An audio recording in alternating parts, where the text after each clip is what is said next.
Si la démarche peut paraître secondaire, elle n'en demeure pas moins symbolique. Selon Le Figaro, près de 2 ans après l'attentat de Saint-Étienne-du-Rouvray qui avait coûté la vie au père Jacques Hamel, l'archevêché de Rouen souhaite désormais se constituer partie civile. L'institution rejoindrait ainsi d'autres parties civiles comme Guy Coponnet, grièvement blessé lors de l'attaque, son épouse, ainsi que l'une des sœurs du prêtre et l'un de ses neveux. Toujours selon Le Figaro, la seconde sœur du père Hamel ne souhaiterait plus être partie civile pour des raisons personnelles. La constitution de partie civile permettrait à l'archevêché d'avoir accès au dossier pénal et ainsi de recueillir des éléments connus de la justice. Une démarche effectuée essentiellement au service du procès en béatification du prêtre selon Monseigneur Dominique Lebrun. Se constituer partie civile ne doit pas être mal interprété selon l'archevêque de Rouen. La justice n'est pas la vengeance, affirme-t-il, car le procès en béatification doit notamment établir les circonstances de la mort du prêtre.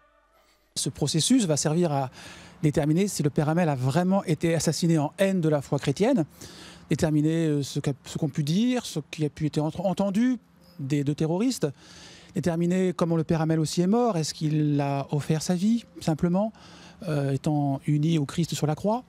La connaissance de certains points majeurs du dossier pénal pourrait donc consolider l'enquête diocésaine ouverte en avril 2017.